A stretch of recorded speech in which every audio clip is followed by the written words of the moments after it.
Ką šiandien žinome apie Lietuvą?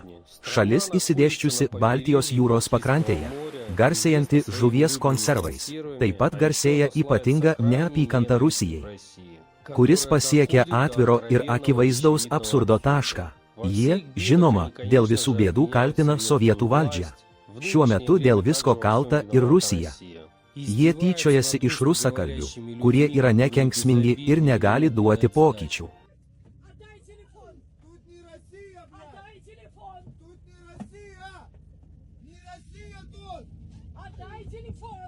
Duok man savo telefoną. Greitai duosiu savo telefoną. Greitai. Laimingų naujųjų metų. Greitai duosiu savo telefoną. Laimingų naujųjų metų. Laimingų naujųjų metų. Laiminga nauja laimė. Duok man savo telefoną. Laimingas naujasis dikas. Laimingų naujųjų metų. Sakiau, duok man telefoną. Sakiau, duok man telefoną. Aš sakiau. Nors būtent Sovietų sąjungos vadovas Stalinas suteikė Lietuvai nepriklausomybę ir apibrėžė jos sienas su 65 302 kvadratinių kilometrų teritorija. Taip, Staliną galima barti ir smerkti už daugybę dalykų, bet Rusijos piliečiai turi teisę tai daryti. Daugiausia už prieškarinius veiksmus, o šios liliputinės valstybės gyventojai turėtų balsuoti už tai, kad bent kiekviename Vilniaus kieme stovėtų paminklas Juozapui Visarionovičiui. Na, o likusioje poroje nepriklausomos Lietuvos kunigaikštystės miestų, o valdžia turi klusniai vykdyti darbininkų prašymą. Lietuvos kunigaikštystė paskutinį kartą buvo nepriklausoma 1568, o 1569 lietuviai jau buvo visiškai atsidavę kūnu ir siela didžiajai Lenkijos karalystiai. Tai yra, paprastais žodžiais tariant, jie tapo Lenkijos kolonija. Būtent Lenkai, kuriuos dabar Lietuva taip aukština, pavergė šias teritorijas ir padarė jas bejėges. Piliečiai, kurie neturi teisės į nieką. O Vilniuje, kurį taip mėgsta, 90% gyventojų kalbėjo lenkiškai. Ir jie buvo pradėti vadinti Lenkijos ir Lietuvos sandrauga, kuriuos visada valdė Lenkai pagal kilmę arba retais atvejais korumpuoti lietuviai, kurie visiškai negynė savo piliečių teisių. Atsipalaidavimas prasidėjo tik 1795 metais, kai abiejų tautų respublika tapo Rusijos imperijos dalimi. O Jekaterina II suteikė daug teisių Lietuvos teritorijų gyventojams. Ji ėmė ginti tyčiojimąsi iš Lenkų nuo pavergimo. Toks nerūpestingas gyvenimas tęsėsi iki 1920, kai į valdžią atėjo Jozefas Pilsudskis. Viską grąžino atgal ir apsigyveno Vilniuje su žydais ir Lenkais. Ir Lietuvos piliečiai vėl tapo antrarūšiais. Nacionalizacijas pajuto visi Baltijos šalių gyventojai, kurie vėl atsidūrė beviltiškoje padėtyje. Tačiau 1939, kai Raudonoji armija pergalingai įžengė į šias teritorijas, jie net neįtarė, kad gaus suverenitetą, nors ir kaip Sovietų sąjungos dalis. Jau 1939 spalio 10 buvo pasirašyta Sovietų sąjungos ir Lietuvos savitarpio pagalbos sutartis. SSRS perdavė Lietuvą, Vilniaus kraštą ir Vilnių. Vėliau miestas buvo pervadintas į Vilnių ir paskelbtas Lietuvos sostinė. Spalio 27 dieną į Vilnių įžengė nedideli Lietuvos kariuomenės daliniai. Kitą dieną buvo oficialiai surengta Lietuvos karių sutikimo ceremonija. Tačiau džiūgaujantys lietuviai nuolat gaudė niūrius, nedraugiškų Lenkų žvilgsnius. Lietuviai tikėjosi, kad Lenkai, praradę valstybinę pusę, nuolankiai pasiduos jų viešpatavimui. Tačiau Lenkai, priešingai, tikėjo, kad lietuviai savo norų perleis iniciatyvą Lenkams. Tik todėl, kad jie save laikė labiau civilizuota tauta nei lietuviai. Antrąją didžiojo tėvynės karo dieną lietuviai ir vėl prarado galimybę būti savo sostinės šeimininkais, kai į Vilnių įžengė gidai. Po 3 metų, 1944 metų Liepos 13 dieną, miestas buvo išvaduotas iš užpuolikų. Ir tai padarė ne broliai lietuviai, o raudonarmiečiai. O visus reikalingus dokumentus dėl nepriklausomybės pasirašė tas pats Josifas Stalinas. Kas jie buvo, šie lapų broliai? Kokio tikslo jie siekė? Kaip jie kovojo su sovietų režimu? Ir kodėl jie to taip nekentė? Šiame vaizdo įraše sužinosime vadinamojo miško judėjimo herojų vardus ir pavardes.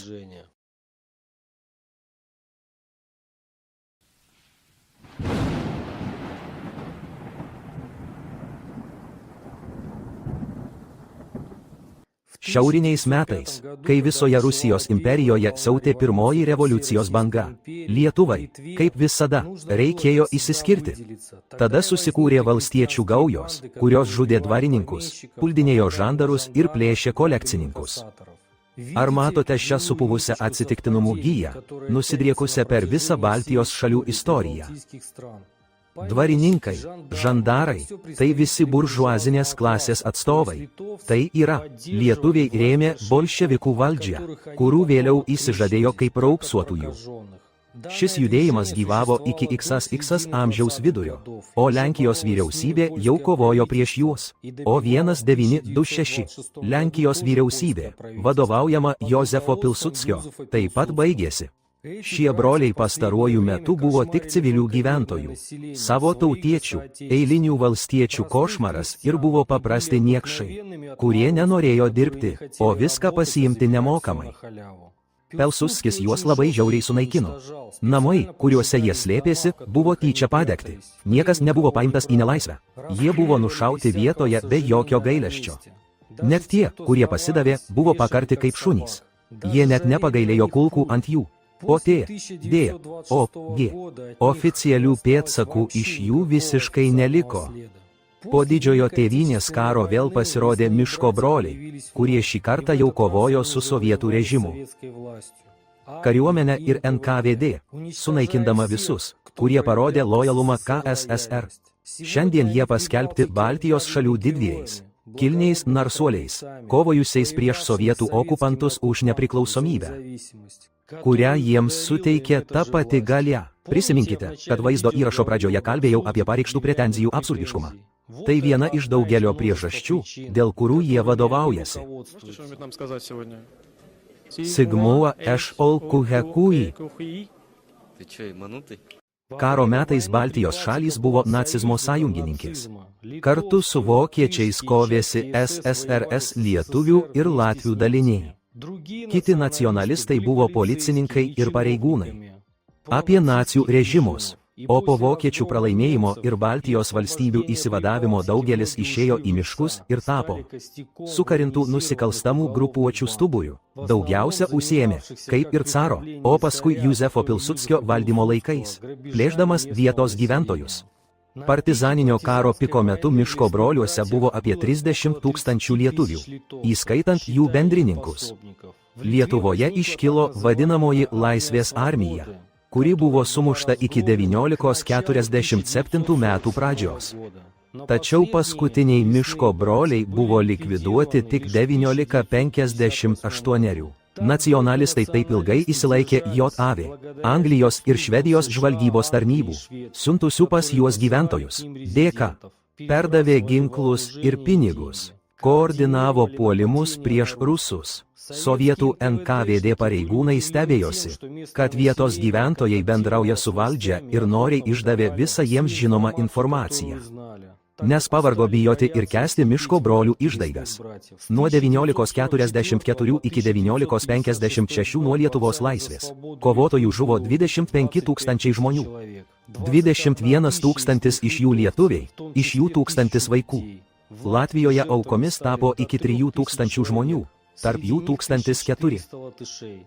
Tarp brolių nužudytų tautiečių, nuo teroro pavargusių kaimų vietinės milicijos narių.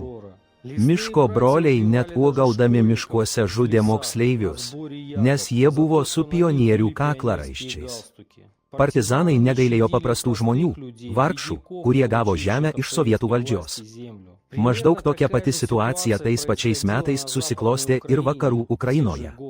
Beje, savo kanale turiu vaizdo įrašą šią temą – Transkarpadian krūvini berniukai. Jei nematėte, būtinai pažiūrėkite. Vienas iš šio teroro vadų buvo Jonas Žemaitis. 1940 jis įstojo į Raudonąją armiją. Buvo paskirtas į 617 AI haubicų artilerijos pulką, 184 AI pėstininkų diviziją. Po vokiečių puolimo SSRS buvo sučiuptas. Ir, remiantis žvalgybos informaciją, ilgai nesutiko tarnauti Wehrmachtui, tačiau natūralus išdaviko charakteris padarė savo. Jis buvo išrinktas visų miško brolių ginkluotųjų pajėgų vadovu. Jis buvo sugautas 1953 gegužės 30-ąją. Zomeitis buvo nuteistas mirties bausme už daugybę nusikaltimų prieš Lietuvos SSRS civilius gyventojus. 1904 lapkričio 26 dieną jis buvo nušautas Butelių kalėjimo kieme. Kitas herojus, baigęs pedagoginį institutą. O tada Kauno karo mokykloje Adolfos Romanauskos pasirinko ne kariuomenę, o mokytojo karjerą. Dirbo mokytojų kaime prie Druskininkų miestelio, vadinamajame Birželio sukilime, kai lietuviai, pasinaudoję dėl vokiečių įsiveržimo kilusių chaosų, iš už kampo nužudė Raudonosios armijos karius į nugarą. Raudonųjų vadų ir žydų šeimos nariai. Jis nedalyvavo. Metai iki šios bakhanalijos Birželio 1940 kariūnas karo. Mokykloje Romanauskas, kaip ir visa Lietuvos kariuomenė, net nebandė ginti Lietuvos nuo sovietų okupantų su ginklais rankose. Kaip reikalauja priesaika, jis, kaip ir visos ginkluotosios pajėgos, kapituliavo ir prisiekė ištikimybę SSRS. Ir tada iki 1946 metų vasaros jis ramiai sėdėjo provincijose, negalvodamas apie jokį pasipriešinimą. Jis nepateko nei į policijos batalioną, nei į teritorinį korpusą, nei į lietuvių brigadą, kurią vokiečiai 1904 metų rudenį sukūrė kovai prieš Raudonąją armiją. Tik 1946 jis prisijungė prie antisovietinio ginkluoto miško brolių judėjimo, gavo šaukinio vežimėlį, kad, išvertus iš lietuvių kalbos, vanagas, ilgainiui tapo vienos Lietuvos partizaninio judėjimo štabo viršininku. Taip pat davė įsakymus įvykdyti egzekucijas civiliams, neva dėl ryšių su sovietų režimu. Buvo sugalvota daug juokingesnių priežasčių pasirašyti paprastų žmonių mirties nuosprendžius. Buvo nušautas 1907. Tačiau tokia pabaiga, kad ir kaip nustebintų, buvo greičiau išimtis. Apskritai sovietų valdžia su buvusiais banditais ir Baltijos naciais elgėsi itin švelniai. Dauguma jų gavo simbolinius nuosprendžius, o kai kurie negavo jokios bausmės, teigdamas, kad jie buvo pašaukti į SSS jėgą. Pavyzdžiui, kitų respublikų nusikaltėliai sulaukė griežtesnių sovietų valdžios bausmių. Tikriausiai 6-ojo dešimtmečio viduryje visi buvo pavargę nuo šio žiaurumo ir visi norėjo ramaus dangaus virš galvų. Lietuviams tiesiog buvo suteiktas antras šansas, kurį jie puikiai išnaudojo. Tam tikrą laiką, o paskui, kaip visada, išdavė tai, ką pažadėjo tarnauti ištikimai ir tiesą. Juk sovietų valdžia atkūrė Estiją, Lietuvą ir Latviją, o Baltijos šalims leido išskirtinai gyventi pusiau kapitalizme be deficito. Rusijoje tai nebuvo net artima. Statėme jiems gamyklas, mokyklas, ligonines, atominę elektrinę, kurią naujieji savininkai iš ES privertė uždaryti, priversti juos pirkti elektrą dvigubai brangiau. SSRS laikais Lietuvoje didėjo demografija, o valdant Lenkijai lietuviai galėjo visai išnykti kaip tauta. Ir tik Stalino ir Raudonosios armijos dėka jie gavo galimybę gyventi. Išties fenomenalaus draugo Stalino dosnumo Lietuvai priežasčių tyrinėjimas yra svarbi mokslinė problema. Viskas buvo siniška, nuvertinta, o šiandien dėkingumas yra paminklų Ritovskajos krašto išvaduotojams griovimas, jau pagyvenusių Raudonosios armijos vokiečių karių areštas, kuriems neleidžiama ramiai išgyventi paskutinės dienos. Miško brolių kova baigėsi ne pergale, o triuškinamu pralaimėjimu. Tačiau šis pralaimėjimas yra ne fizinis, o dvasinis, kurį lydi sielos ir sąžinės praradimas. Sakoma, kad miškas karų nepralaimi. Jis tik laukia, kol jie baigsis. Jis sugeria kraują ir šnabždą. Tačiau šiame kare jis taip pat sugeria ištisos tautos išdavystę ir nedėkingumą. Smigo giliai į žemę, į akmenis, šnabždėdamas lapus. Jei patiko vaizdo įrašas, pakelkite nykštį aukštyn, paspauskite varpelį ir, žinoma, užsiprenumeruokite ir parašykite komentaruose, ką apie jį manote. Iki pasimatymo, iki.